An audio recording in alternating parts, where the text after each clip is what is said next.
सभी मित्रों को नमस्कार। आज के फेसबुक लाइव कार्यक्रम में आपका हार्दिक स्वागत है। सादर चरण स्पर्श गुरु जी। सर, आज का प्रश्न गुरु जी पुरुषोत्तम बंधु जी ने जबलपुर मध्य प्रदेश से किया है। सादर चरण स्पर्श गुरु जी। गुरु जी, सोशल मीडिया और अन्य खबरों में चर्चा है कि आरबीआई बैंक और देश की समस्त बैंकें जनता के साथ मिलकर मनी फ्रॉड कर रही हैं। रुपए और नोट को लेकर बड़ी बहस छिड़ी है। 1 रुपया का नोट लेकर मानक मूल्य 1 रुपया का मानक मूल्य क्या है, नोट कौन जारी कर सकता है और रुपए जारी करने का अधिकार किसे है, आदि आदि। गुरुजी, प्रश्न यह है कि क्या वर्तमान अर्थनीति जनता का आर्थिक शोषण कर रही है? यदि हाँ, तो न्यायशील अर्थव्यवस्था किस प्रकार की होनी चाहिए? गुरुजी, आज मार्गदर्शन करें इस पर।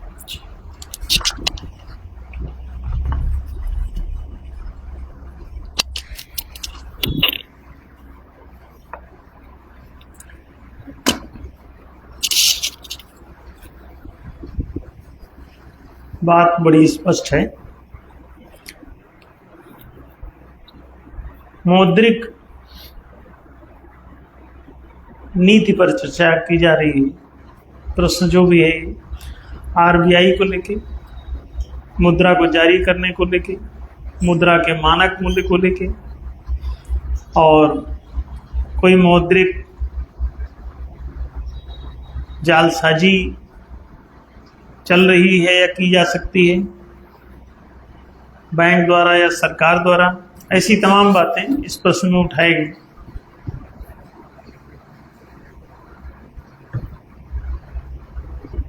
इसे पहले मुद्रा को समझ लें। मुद्रा एक किसी राष्ट्र की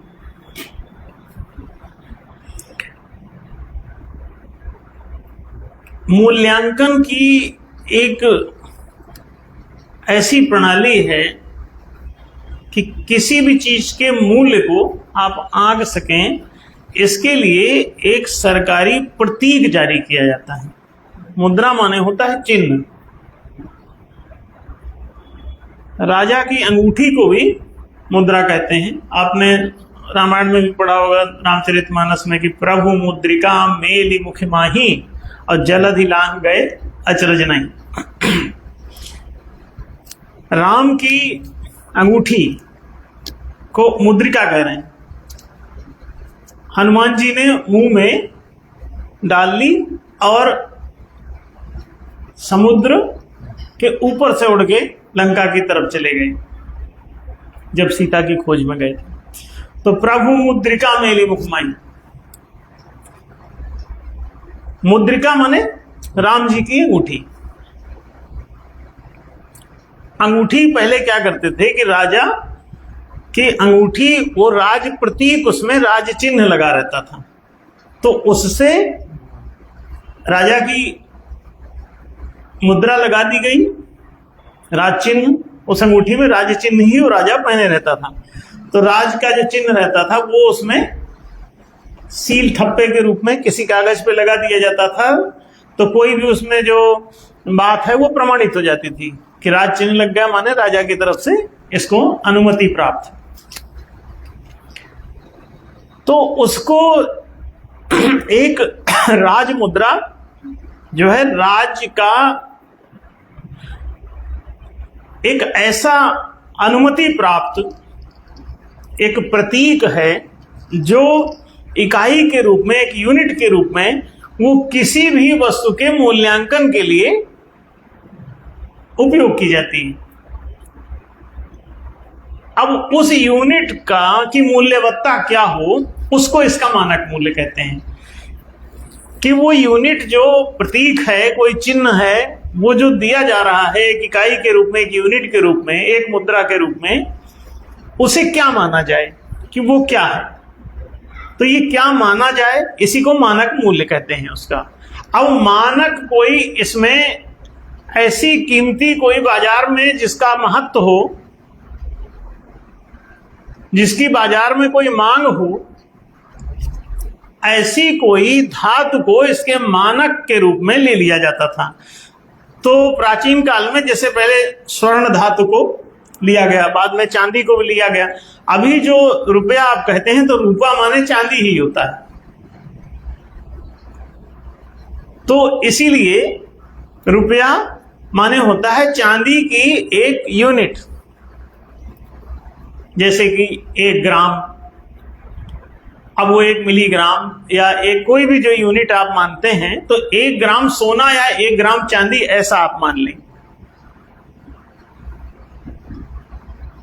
तो राज्य उस मानक धातु को इसके मानक मूल्य के रूप में प्रतिष्ठित कर देती है, इसकी मान्यता जारी कर देती है कि हमारे एक मुद्रा का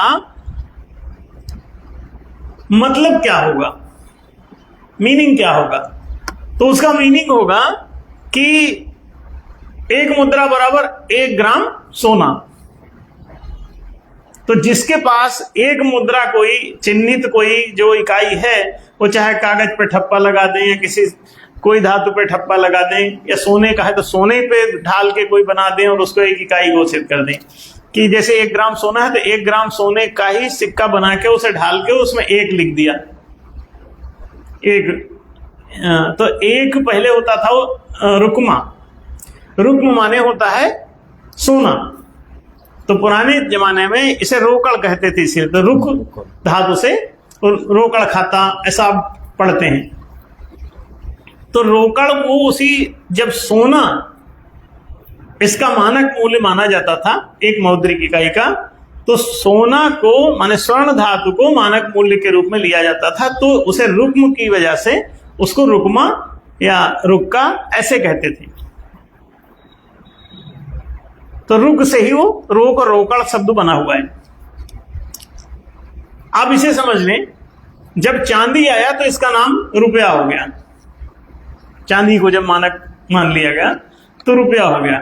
अब अभी भी जैसे कागज का नोट भी जारी किया जाता है तो उसमें चांदी का तार अंदर डला रहता है, प्रतीकात्मक।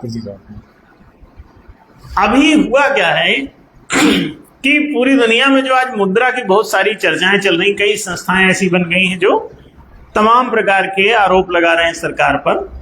दरअसल उनके आरोप जो लगाए जा रहे हैं तो उनको चूंकि मौद्रिक नीति की प्रॉपर जानकारी नहीं है, इस वजह से भी वो बहुत सारी बातें अलूल जरूर करते रहते हैं कि सरकार ने अभी एक कोई बलहारा समथिंग कुछ नाम है उसका लड़के का, वो शायद हरियाणा से बिलोंग करते हैं और वो बहुत कुछ इस पे बोलते रहते हैं। दरअसल उनको अभी पूरी तरह से इकोनॉमिक्स की ठीक से जानकारी नहीं है ना मौद्रिक नीति की। और वो जो आरोप लगा रहे हैं कि ये मुद्रा जो है सब फर्जी, उसके बदले में सरकार के पास इतना सोना पीछे रखा नहीं है और जारी कर दिया है। तो वो कह रहे थे, हमने भी एक वीडियो देखा उनका जिसमें वो कह रहे हैं कि सरकार के पास वहाँ 5 लाख करोड़ का टोटल सोना नहीं है वहां पे, और 34 लाख करोड़ की मुद्रा जारी कर रखी है। तो वो मुद्रा चूंकि उसके पीछे सोना नहीं रखा है इसलिए मुद्रा जो जारी कर दी, एक तरीके से वो मानते हैं कि फर्जी मुद्रा है, जबकि ऐसा वास्तव में नहीं है। वो 5 लाख करोड़ का सोना भी रखने की कोई जरूरत नहीं है। सरकार ने मौलिक रूप से वहां जो अभी बात है वो ये है कि 115 करोड़ का उन्होंने आरबीआई में सोने का एक रखा हुआ है। वो तो टोटल सरकार के पास कितना है कि 5 लाख करोड़ का उसके पास वहां रखा हुआ है सरकार ने, लेकिन वो मुद्रा के लिए नहीं है, वो वैसे ही कहीं सरकार के फंड में होगा। मौद्रिक रूप से मान लीजिए कि वो 115 करोड़ भी रखे हैं अगर वहां पे, तो वो तब की बात है जब सरकारों को भी मौद्रिक नीति की और अर्थशास्त्र की उतनी जानकारी नहीं थी, क्योंकि अर्थशास्त्र का बहुत पुराना इतिहास नहीं है और भारत में भी अर्थशास्त्र बहुत ज्यादा नहीं पढ़ाया जा रहा है। एक यहाँ पे केवल चाणक्य का केवल अर्थशास्त्र वहां थोड़ा उल्लेख आता है, वो उसमें भी अर्थशास्त्र जैसी बहुत ज्यादा बातें नहीं। इसका मतलब यह है कि अर्थशास्त्र की प्रॉपर जानकारी नहीं है। और विदेशों में भी जो चल रहा है यूरोपियंस का अर्थशास्त्र, तो उसमें जो एडम स्मिथ उसके पितामह माने जाते हैं, तो एडम स्मिथ से लेके आगे तक के जितने भी अर्थशास्त्री हैं वो भी कोई बहुत ज्यादा अप्रोचफुल अर्थशास्त्री नहीं है। उनके द्वारा जो अर्थशास्त्र के जो भी प्रतिपादन उसमें दिए गए हैं तो वो दरअसल अर्थशास्त्र ना होकर के समाज में जो बातें बह रही हैं बाजार में वो उसमें लिखा हुआ है। अब जैसे भाषा समाज में जो भी अल्ल बल्ल कुछ भी बोली जा रही है उसको ही लिख लो और उसको बताओ कि भाषा शास्त्र है। नहीं, भाषा बनी कैसे, भाषा कैसे बननी चाहिए, उसके स्वर कैसे होने चाहिए, व्यंजन कैसे, ये पहले साइंटिफिक रूप से तय करो, उसके बाद में फिर उसको डिक्लेयर करो, तब तो वो भाषा शास्त्र होगा। इसी तरह अर्थशास्त्र माने क्या, ये सभी चीजें पहले अर्थ किसे कहते हैं, अर्थशास्त्र क्या होता है, आर्थिक नीतियां वास्तव में क्या होनी चाहिए, इन सभी बातों को जब तक आप ठीक से लिखेंगे नहीं, फिर उसका क्या आधार है आपके लिखने का, किस आधार पे आपने आर्थिक नीतियां बनाई, पूरी अर्थव्यवस्था किस आधार पे बनाई, तो वो आपको आधार देना पड़ेगा। क्योंकि आप निराधार बातें करेंगे तो कुछ भी यूं तो अल्ल-बल्ल लिख लो।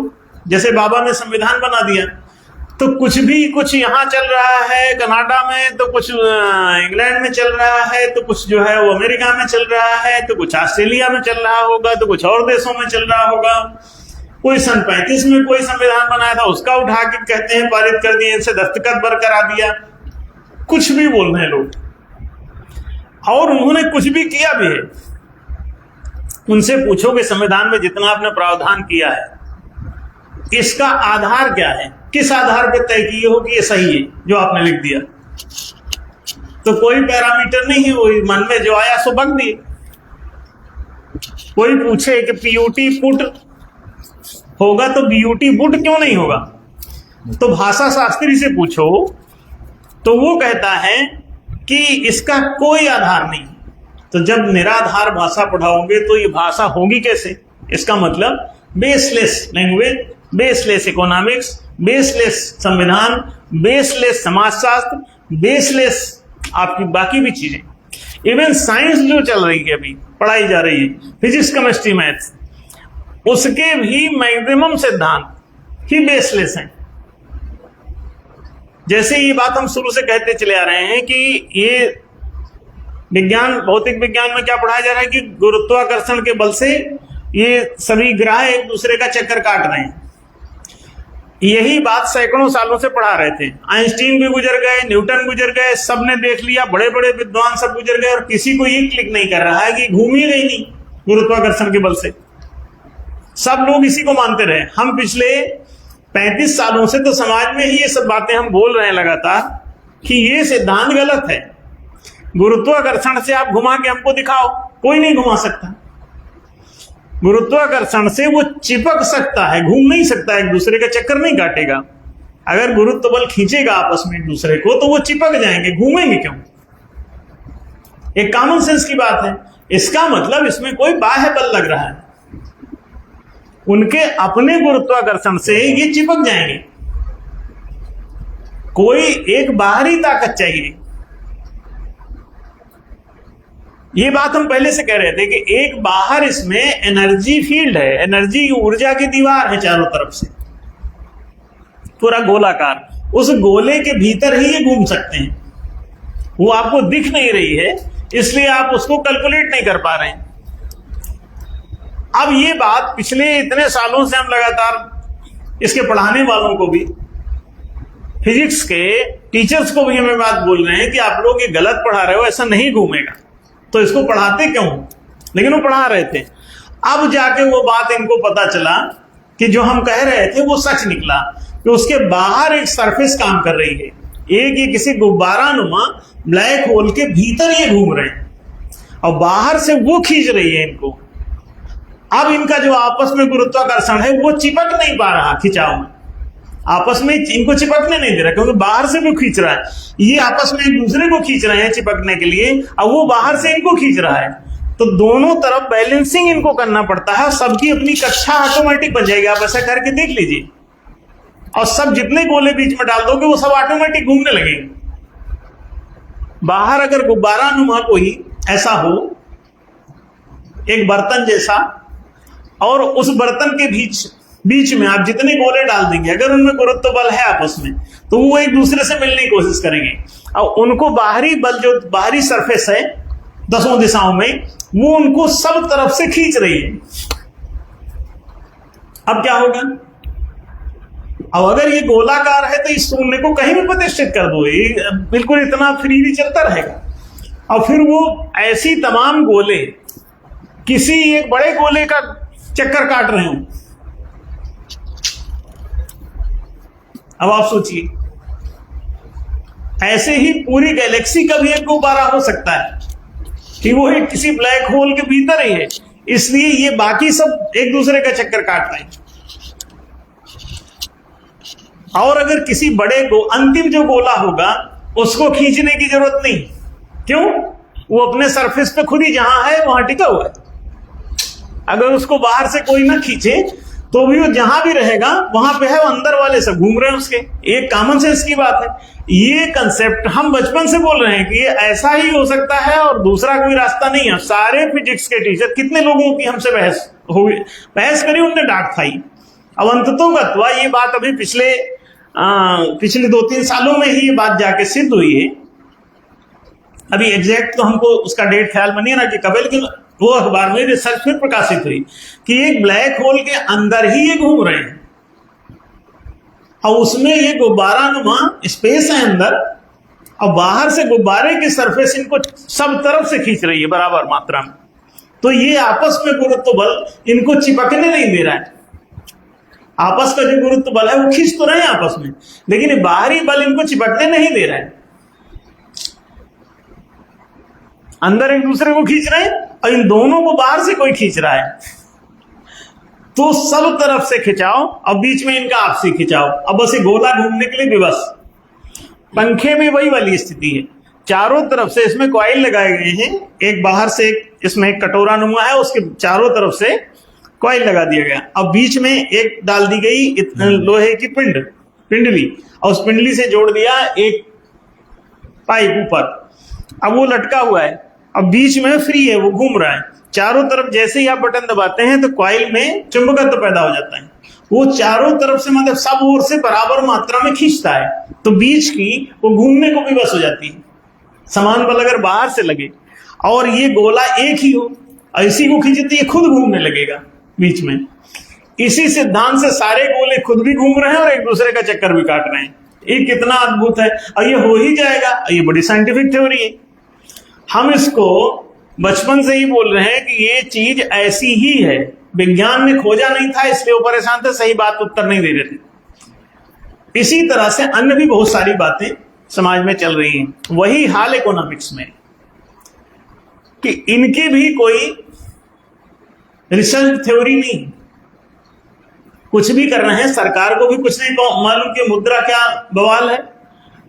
इसके माध्यम से शोषण जरूर किया जा सकता है लोगों का, तो वो जो समझदार लोग समझ गए हैं वो इसका मखौल बना के मुद्रा का, और इसके पीछे उन्होंने रेपो रेट नाम की एक परिकल्पना घुसा दी है कि मालिक वो ना होते हुए भी इस पर ब्याज के रूप में ले रहे हैं। और चूंकि उसको ब्याज ही नहीं बोल रहे हैं, उसको रेपो रेट या रिवर्स रेपो रेट ऐसे नाम दे करके और काम चला रहे हैं, ताकि अगर उन्होंने उसको ब्याज कह दिया, इंटरेस्ट कह दिया सीधे सीधे, तो कोई भी केस डाल सकता है उनके खिलाफ। हम तो आरबीआई को ये लगातार बोल ही रहे हैं। हमने पूछा भी, हमारे पास पत्र हैं इसके, आरबीआई के पास कोई प्रॉपर जवाब नहीं है कि वो रेपो रेट लगाने का आधार क्या है उनके पास। आप किसी चीज के मालिक नहीं हैं तो आपका कोई इंटरेस्ट नहीं बनता उसमें, तो आप ले कैसे सकते हैं। आप किसी के मकान में जाइए, उससे कहिए कि आप हमको हर महीने 10,000 रुपए किराया दीजिए, तो मकान मालिक क्या बोलेगा? मकान मालिक कहेगा भाई मकान मेरा है, आपको मैं कैसे किराया दूं, क्यों दूं? आप साबित कीजिए कि मालिक आप कैसे हैं। कोई कारण नहीं है। एक्चुअली मुद्रा जो जारी होती है वो किसी ठोस संपत्ति के एवज में जारी होती है, के बदले में। ठोस संपत्ति को आप प्रयोग नहीं कर सकते। जैसे कि मान लीजिए आपके पास कोई 5 करोड़ का मकान है और आप एक चाय की दुकान खोलना चाहते हैं जिसमें 5,000 रुपए लगने हैं। आप 5 करोड़ के मकान में रहते हुए चाय की दुकान नहीं खोल पाएंगे। क्यों? चाय की दुकान के लिए आपको मौद्रिक पूंजी की जरूरत होगी। क्यों? आप किसी दुकान से स्टोव लाएंगे, भगोना लाएंगे, बर्तन खरीद के लाएंगे, चाय की छन्नी लाएंगे, चाय की पत्ती लाएंगे, चीनी लाएंगे, दूध लाएंगे, भगोना लाएंगे, सब करेंगे कि नहीं? फिर उसके बाद 5,000 का मान लो खर्चा आया सब खरीदने में सामान। अब चाय की दुकान खुलेगी। आप 5 करोड़ के मालिक हैं, लेकिन वो 5 करोड़ कहां है? आपके मकान में, ठोस संपत्ति के रूप में है। अब आप ये 5,000 रुपए का पेमेंट कैसे करेंगे उसको? आप उसको बताएंगे कि यार हम 5 करोड़ के मालिक हैं, तुम हमको ये 5,000 रुपए का सामान नहीं दे रहे हो। कहेगा हम क्यों दे दें? आप हमको 5,000 रुपए दीजिए। तो आप कहेंगे यार हम बताओ 5 करोड़ के मालिक हैं, आज हम चाय की दुकान नहीं खोल पा रहे हैं, 5,000 रुपए नगद चाहिए। अब वो दुकानदार कहता है कि आप हमको 5,000 रुपए नगद दे दीजिए, आप ले जाइए सामान। हमको क्या मालूम कि आप 5 करोड़ के मालिक हैं नहीं, हमको इससे कोई लेना देना नहीं। अब ऐसी दशा में बाजार में कोई स्टार्टअप ही नहीं लगेगा मौद्रिक पूंजी के बिना। तो सरकार के द्वारा मार्केट में क्रय विक्रय को संपादित करने के लिए किसी मुद्रा की जरूरत पड़ी, और उस मुद्रा के द्वारा आप वस्तुओं का मूल्यांकन कर सकते हैं, उसके द्वारा आप क्रय विक्रय संपन्न कर सकते हैं, और धन का संचय करने के लिए आप उसी मुद्रा को कलेक्ट करके रख लें तो धन का संचय कर सकते हैं। कितने काम करती है? उस संचय के द्वारा आप मौद्रिक पूंजी का निर्माण कर सकते हैं खुद। तो देखिए कितने सरलता से आपका दुकान खुलेगा, कितनी सरलता से मार्केट में लेन देन होगा, कितनी सरलता से एक आपने पेन बनाया, अब इसको बेचना है तो कैसे बेचेंगे? किसी ने कहा हमारे पास मकान है, हमको पेन दे दीजिए, तो आप उसको दे देंगे? आप कहेंगे ना भाई मकान हम क्या करेंगे, हमको तो पेन ठीक है 10 रुपए दो। तो अगर 10 रुपए का पेन है तो वो मकान पे नहीं मानने वाला, हो कहेगा कि आप 10 का नोट दीजिए। तो क्रय विक्रय में आप तभी आसानी कर पाएंगे जबकि मुद्रा कोई उसके विकल्प के रूप में उपलब्ध हो। तो मुद्रा हर संपत्ति का विकल्प है, और ये वैकल्पिक चीज जो है ये काल्पनिक है, इसकी कोई अपनी सत्ता की जरूरत नहीं है। तो अंकों के रूप में भी चलती है, इसीलिए इसको हमने अंकिक मुद्रा प्रणाली कहा। अंक मुद्रा, डिजिटल करेंसी। तो डिजिटल करेंसी का हमने कंसेप्ट दिया, पूरी दुनिया में इंप्लीमेंट भी हो रहा है, और मजे की बात यह हमारा पेटेंटेड है प्रस्ताव, सरकार को भी हमने दिया, भारत में भी घोषणा हो चुकी है उसकी। तो धीरे धीरे ये अंक मुद्रा पूरी क्रियान्वित हो जाएगी और आसानी से लोगों को मिलने लगेगी बिना खर्चे। इसमें देखिए मुद्रा जब जारी की गई, ये आप 5 करोड़ रुपए का मकान का पेपर ले जाइए, उनको दीजिए, उनसे कहिए आप हमको 5,000 रुपए दे दीजिए, तो कहेंगे इसमें क्या दिक्कत की बात है, तो 5 करोड़ का मकान है तुम्हारा। आप 5 करोड़ के मकान के बदले में आप 5 करोड़ रुपए तक लिक्विडिटी मांग कर सकते हैं। 5,000 रुपए तो छोड़िए, 5 करोड़ रुपए तक लिक्विडाइज हो सकते हैं। वो चूंकि एवजी चीज है तो किसी ठोस संपत्ति के एवज में द्रवीभूत होती है, तरलीकृत रूप में मुद्रा आपको दे दी जाती है। चल मकान ही रहा होता है, लोग सोचते हैं कि मुद्रा चल रही, मुद्रा नहीं, मकान चल रहा है, मकान से ही लेन देन हो रहा है। और अगर वो मुद्रा गायब होगी तो तुम्हारा मकान ही गायब होगा। मुद्रा खो जाएगी तो मुद्रा नहीं खोएगी, क्योंकि मुद्रा के रूप में मकान ही फंक्शन कर रहा है अदृश्य रूप से, अप्रत्यक्ष रूप से। इसलिए जब भी मुद्रा घुमाओगे तो कौन सा घूमेगा?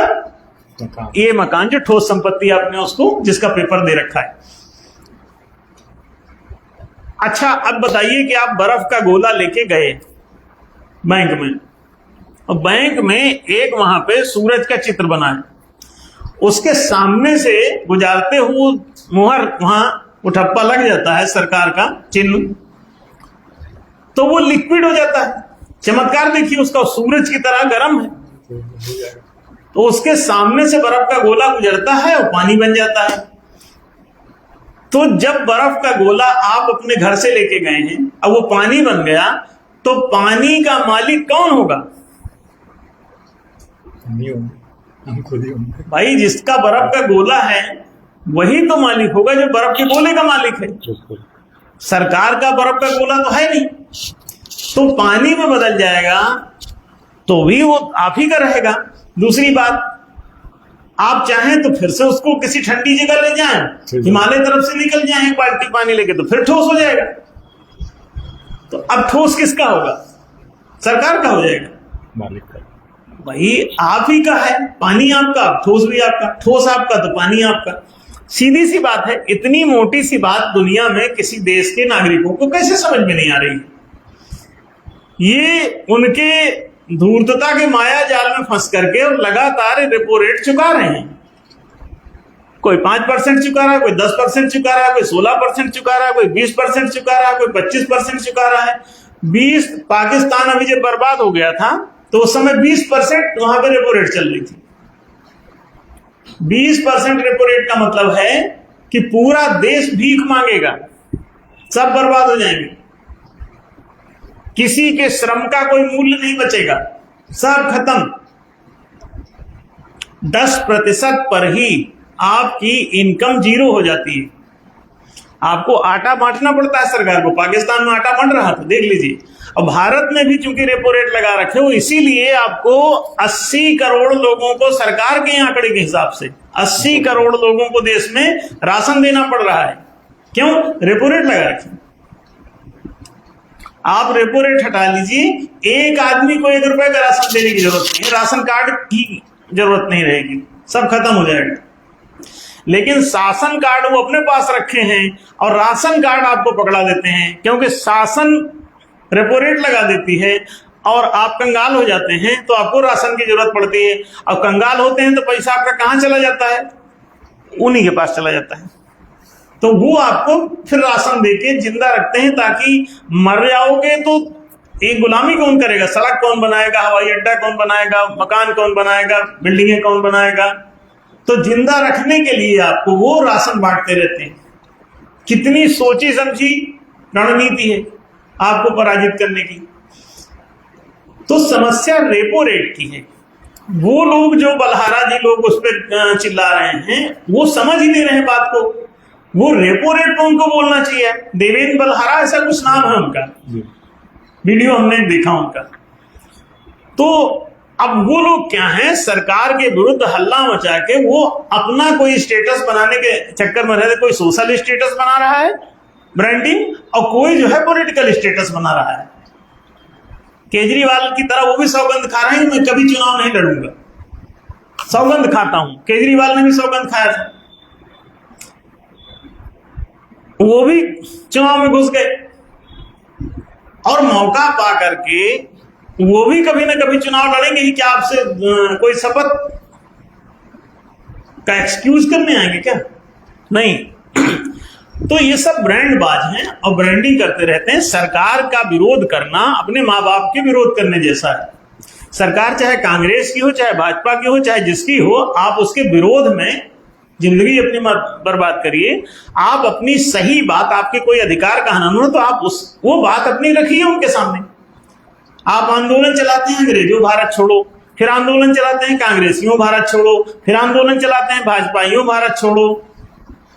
कोई कहता है ब्राह्मणों भारत छोड़ो, कोई कहता है कि विदेशियों भारत छोड़ो, कोई कहता है मुसलमानों भारत छोड़ो, कोई कहता है सिखों भारत छोड़ो, सिख कहता है हिंदुओं पंजाब छोड़ो। वो मार रहे थे, महाआतंकी बने फिर रहे थे। पाकिस्तान में हिंदुओं को मार रहे हैं, बांग्लादेश में हिंदुओं को मार रहे हैं, सब एक दूसरे से छुड़वाना चाह रहे हैं, क्योंकि सत्ता हथियाने संपदा, सत्ता भी क्यों हथियाना, संपदा हथियाना रहता है। आप कमा के खाना सीख लीजिए तो दूसरे के संपत्ति हथियाने की इच्छा आपकी जो है ये अपने आप ठंडी हो जाएगी। गलती कहां हो रही है कि समस्या रेपो रेट की है मुद्रा पर, उस पे ये लोग सब साइलेंट रहते हैं। सरकार भी साइलेंट और ये समाज के जो तथाकथित सरकार के आलोचक हैं वो भी साइलेंट रहते हैं। जानते सब हैं वो लोग। देवेंद्र बलहारा भी जानता है कि समस्या रेपो रेट की, सरकार को भी मालूम है कि समस्या रेपो रेट की है, लेकिन वो लोग इसे छोड़ करके बाकी सारी बातें करेंगे। रेपो रेट को जीरो कर दो, पूरी गरीबी अभी खत्म हो जाएगी, सारा नाटक समाप्त हो जाएगा। सारी समस्या ही मौद्रिक नीति में रेपो रेट की है। रेपो रेट को शून्य जिसने कर दिया है उस राष्ट्र का आर्थिक विकास चरम तक चला गया। और आप किसी का भी देख लीजिए, अगर अभी जापान अगर आर्थिक व्यवस्था उसकी बहुत ऊंची है, सबसे ऊंची कह सकते हो, बड़ी अच्छी स्थिति माने स्ट्रांगनेस की दृष्टि से देखें तो जापान की अर्थव्यवस्था बहुत मजबूत है। अब आप ये जाके देखिए कि जापान का रेपो रेट क्या है, क्लिक करिए उसको देखिए तो आपको पता चलेगा कि जापान का रेपो रेट 0 है, माइनस भी हो सकता है, कई जो है वो माइनस भी कर देते हैं, माने प्रोत्साहित करते हैं कि 100 रुपए मांगोगे तो पता चला तुमको 101 रुपए देने के लिए तैयार, कहते हैं 101 ले लो हमसे, माने 1 रुपया और दक्षिणा ले लो। इसे रेपो रेट का मतलब ये होता है। और जब आपका आपसे ही वसूला जाए तो उसे कहते हैं कि वो रेपो रेट ठोक दिया, अब प्लस में है वो। आप इसको देखो, सरकार प्लस में रहेगी तो आप माइनस में रहेंगे, आप प्लस में रहेंगे तो सरकार माइनस में रहेगी। तो हम कहते हैं इसे 0 कर दो, ना तुम माइनस में रहो ना वो माइनस में रहे, जितना लेना उतना देना। आपने अगर मान लीजिए 1 लाख रुपए की ठोस संपदा सरकार को प्रस्तुत की और उसका कागज उनको दिया आपने, आप 1 लाख रुपए ले लीजिए और आप रहिए उस मकान में। 1 लाख रुपए अगर आप नष्ट कर देंगे तभी आपका मकान डूबेगा। 1 लाख का मकान तब डूबेगा जब 1 लाख रुपए ये नष्ट किए जाएंगे, क्योंकि पानी फेंक दोगे तो बर्फ डूबेगी, मतलब ठीक है। तो जो समझ जाएगा इस बात को वो धन्य हो जाएगा। सारी गरीबी का कारण रेपो रेट है, सारी भुखमरी, बेरोजगारी, सब तरह की आर्थिक समस्याएं, आर्थिक संकट, मौद्रिक पूंजी का संकट, एफडीआई का संकट, जबरदस्ती फॉरेन से आप लोन ले रहे हैं, फॉरेन से आप विनियोग मांग रहे हैं, इन्वेस्टमेंट, तो फॉरेन डायरेक्ट इन्वेस्टमेंट एफडीआई कहते हैं। आपको जरूरत ही नहीं किसी के विनियोग की, आपको जरूरत ही नहीं किसी के लोन की। लिक्विडिटी अगर उपलब्ध है तो लोन कोई क्यों लेगा? लिक्विडिटी 0 पे आती है। आप जितना लिक्विडिटी का आपके पास ठोस संपत्ति होती है, लिक्विडिटी आप ले सकते हैं, तो ये तो सामान्य बात है। मौद्रिक नीति को समझने के लिए अगर कोई भी राष्ट्र की मौद्रिक नीति, अगर जैसा हमने ये कहा ये मौद्रिक नीति अपना ली जाए तो सारी समस्या खत्म हो जाएगी। और मुद्रा को अगर डिजिटल फॉर्म में आप यूज करते हैं, अकाउंट टू अकाउंट ट्रांसफरेबिलिटी से, आधार कार्ड से अकाउंट जोड़ दीजिए, सब ट्रांसपेरेंट हो जाएगा। लिखित रूप में आप मौद्रिक लेन देन करिए और कोई सिक्का नोट की आपको जरूरत नहीं, फिजिकल करेंसी खत्म करिए। एक भी कोई भ्रष्टाचार नहीं होगा, एक भी गबन नहीं होगा, कोई घोटाला नहीं होगा, हेराफेरी नहीं होगी, चोरी नहीं होगी, डकैती नहीं होगी, काला धन नहीं रहेगा, नकली मुद्रा नहीं चलेगी। डिजिटल करेंसी में आप नकली मुद्रा चला ही नहीं सकते। डिजिटल करेंसी अगर हो तो आप अकाउंट भी हाईजैक नहीं कर सकते, हाईजैक करके आप अपने खाते में ट्रांसफर करेंगे, खाते में ट्रांसफर करेंगे तो नगद निकाल ना पाएंगे तो पैसा चमकता रहेगा कि यही रखा है, ये किसका खाता है, उसमें आधार कार्ड से जुड़ा हुआ है। बाकी का खाता ही मत खोलो जो आधार कार्ड सबमिट नहीं कर रहा है, उसे खाता खोलने की क्या जरूरत है। तो अपने आप आधार कार्ड से सब चोर उचक्के जितने हैं सब शांत हो जाएंगे, पूरे देश नाक की सीध में चलेगा, एकदम पवित्र वातावरण हो जाएगा। मौद्रिक नीति तो वरदान से कम नहीं है जो हमने दिए। देवेंद्र बल्हारा को अगर वो हमारा वीडियो ये कभी उनको सुनाई दे तो वो हरिद्वार का हमारा धर्म संस्थापक संघ का एड्रेस लेके यहाँ जगजीतपुर चले आए और एक बार हमसे बात कर ली तो उनकी तबीयत सही हो जाएगी। फिर वो अल्ल बल्ल जो बक रहे हैं, बहुत सारी वो अंटसंट बोलते हैं, हर वीडियो में उनका अंटसंट चलता है और कोई भी लॉजिक नहीं उसके पीछे, कुछ भी बकते हैं और जिनसे बोलते रहते हैं, क्योंकि वो ज्यादा समझदार सामने बैठे नहीं रहते तो वो कुछ भी बोलते रहते हैं और वो उन्हीं बातों को एक बार हमसे समझ लो बोल रहे होते हैं जो, तो उनके खुद ही तोते उड़ जाएंगे, वो सामान्य हो जाएंगे, फिर उनका इससे बगड़म बगड़म बंद हो जाएगा। मुद्रा पे जितनी बातें वो कर रहे हैं सब इलॉजिकल, उनको खुद ही पता नहीं, सरकार की जबरदस्ती आलोचना कर रहे हैं, जबरदस्ती कटघरे में। सरकार की एक ही गलती हो रही है कि सरकार एक तो फिजिकल करेंसी चला रही, डिजिटल फॉर्म में उसको यूज नहीं कर रही, अकाउंट टू अकाउंट ट्रांसफरेबिलिटी से। दूसरी बात यह है कि वो रेपो रेट लगा रखा है। तीसरी बात यह है कि लिक्विडिटी की जगह वो लोन दे रही है। लिक्विडिटी उपलब्ध है तो पूरा देश में कहीं किसी को, सरकार को भी लोन लेने की जरूरत नहीं, जबरदस्ती 200 लाख करोड़ से ऊपर का लोन चल रहा है सरकार के ऊपर। जितना पैसा आएगा वो सब ब्याज में चला जाएगा, वो ये भीख मांगेंगे पूरा देश, ऐसी दशा तक पहुंच, जबकि लोन लेने की जरूरत ही नहीं होती किसी सरकार को भी नहीं, किसी जनता को भी नहीं।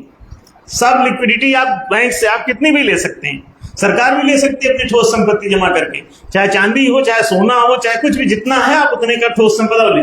और जनता में जो चलता है जनता खुद लेगी, तो सरकार को उसके पीछे किसी सिक्योरिटी रखने की क्या जरूरत है? सरकार सोना क्यों रखे? जनता के लिए। जनता तो अपना लिक्विडिटी खुद ले। अब अगर ये डुबाएगी तो इसकी ही ठोस संपत्ति डूबेगी, और सरकार भी डुबा देगी तो सरकार भी डूब जाएगी, तो घाटा सरकार क्यों सहे? ले ही रहे। तो सीधा सा सिद्धांत ये है कि सरकार की आलोचना की जरूरत नहीं, सरकार की 2-3 काम है हमने दिया हुआ है सरकार को, अगर ये सरकार कर लेती है। एक तो पहली बात की करेंसी को डिजिटल फॉर्म में यूज करो, फिजिकल छपाई हजारों करोड़ की बचत होगी, लाखों करोड़ की बचत होगी। डिजिटल फॉर्म में सिक्का नोट ढलाई, उसका रख रखाव, मेंटेनेंस बहुत खर्चीला है, तो इसको खत्म करो, डिजिटल फॉर्म में यूज करो, अकाउंट टू अकाउंट ट्रांसफरेबिलिटी से करो, अकाउंट को आधार कार्ड से लिंक कर दो।